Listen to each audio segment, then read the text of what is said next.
Hello again, everyone. I am Chris Sciria, and that person next to me on my right is the Robert Harding. And this is the Citizen Sports Weekly video for Thursday, September 1st, 2016. Wow, We're talking about September. Not August, not July. Man, my anniversary is coming up, folks. I can't forget my anniversary with my wife. That's 10 days away. September 18th, right, Chris? No, it's September 11th. Which, very sad day in our nation's history, but nice day for me, in a way. So, all right, well, enough about the sentimentality here. Let's talk some sports. We got a couple topics to discuss. We'll start off with upstate New York being the home of the world champion Little League team, Maine-Endwell. Oh, it's great. I was so proud of those kids. You know who really got into that World Series and watched literally every second of every game? You're going to laugh. Who? My mom. Wow. My mother How about that? watched every single game of the Little League World Series. Definitely the last two, the U.S. Championship game and the World Championship game, and probably the game before that. She watched every single pitch. She didn't miss anything. She knew the kids' names. Oh, yeah. She knew. Oh, man. My mom, I'll tell you, I was kind of impressed by that. Mom's really impressed with it. Good job, Mom. Proud of you there. So, no, but all jokes aside and kidding aside, it is a great story. I think that is the biggest New York sports story of the year so far. I can't think of anything else that's happened in New York sports, whether it's Buffalo, New York City, anything, Syracuse, anything that's happened that is bigger than that. I can't think of anything. Interesting. I know Syracuse made the Final Four, which is pretty big, but they didn't win the title. And they do go to the Final Four every few years now, it seems, right? Yeah. Well, you look at the magnitude of it for Maine-Endwell. They're the first New York team in 52 years to win, and they're the first U.S. team to win in 5 years. Mm-hmm. So, that's a pretty, when you just look at those two pieces of it, it's pretty impressive that they won. And then, you just look at the team and the fact that they went 24-0. Yeah. That's incredible. That's impressive. Double elimination tournament. You just can't afford it. And they beat Auburn. They beat an Auburn All-Star team on their way. So there's a little bit of an Auburn connection there. But I think it's just great to see these kids. They come together. They play very well. They win the world title, and that championship is forever going to be in Maine-Endwell. Years from now. I can remember the team from Connecticut that won the Little League World Series back in the early 90s. Was it the early 90s? Late 89. I think it was 89. Yeah. And there was a future, and you know the name probably, future NHL player. Chris Drury, there we go. Turnbull, Connecticut, I believe. Trumbull, Connecticut. And then there was a team from, I believe, Washington State. And they won it in the early 80s. This is back when, before you were born, but back in the 70s and the 80s, it seemed like Taiwan always won the Little League World Series. Yeah. Always, an American team would get trounced every single year. And this kid, Cody Webster, he had like blonde hair, and I still remember he was wearing his green uniform. They had West on it, and they won the Little League World Series. And there is a 30 for 30 out about that team because it's been more than 30 years. So those kids are about my age. So they're in their late 40s, early 50s now. But it's just so rare when a team from the United States wins the Little League World Series. And obviously it's even more rare when a team from upstate New York, because, if you know this area, we don't play baseball year-round like they do in Texas and Florida and California. There is travel baseball around here, but it's not the level as it is down south. So for a team from upstate New York to go in and win the Little League, not just the American title, but the world title, is just an unheard of thing. It's a great thing. Congratulations to everybody in Maine-Endwell. The residents, the team, obviously, the coaches, the administrators of the league. What an amazing, amazing thing to happen for Maine-Endwell. And I know the kids are making the rounds. They were at the fair. They were at a Mets game. And they deserve everything because, of course, they go back to school Tuesday. And it's back to their normal lives, Got to get it in while you can. Yeah. So what did you think, Robert?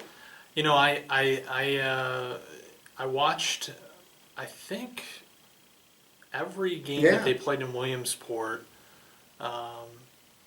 Obviously heard about the team, and I know that in the past ESPN has broadcast some of the regional games, but in terms of the Williamsport games, I watched them, and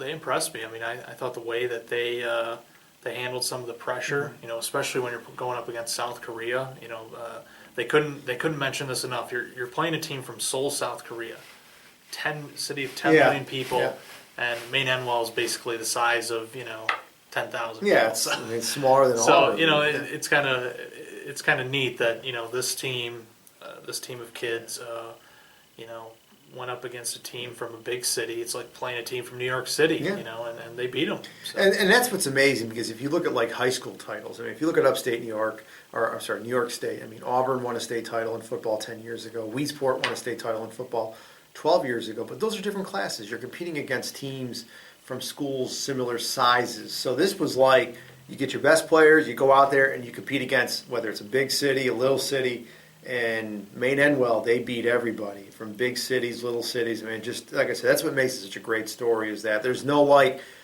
oh, they were playing other teams from like their size. No, this was all, everybody. They took on all comers, they beat them all. The world champs, they deserve it. Congratulations. Yeah. Anything else you want to answer? No, Maine-Endwell. All righty. Next topic. College football is kicking off in force tonight. There's a ton of games tonight, by the way. Thursday night football. Thursday night football. But tomorrow, our local Division I team, they don't go by Division I anymore. I'm sorry. It's FBS. Syracuse, under new coach Dino Babers, takes on FCS team Colgate. They're neighbors from Hamilton, which is about an hour down the road.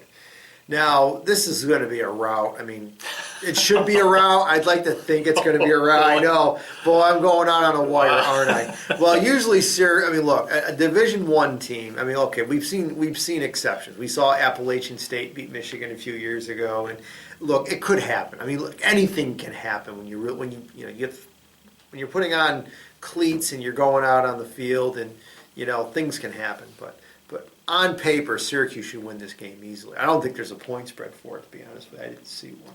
So, but this is the beginning of the Dino Babers era, and it's going to be fun to see what happens, because he talked about, how fast we're going to play. Remember he said, close your eyes and just imagine. Yep. Sold out Carrier Dome. Well, that's kind of tough to imagine, but and then just football so fast. I mean, that's the thing. But as we know, he doesn't have all the players that he would like to do this. So it's going to be a little bit of a learning curve here, and it's not the finished product. But I think it'll be fun to see tomorrow's game and see how good Syracuse is. I mean, you got to kind of grade them on a curve because they are playing Colgate.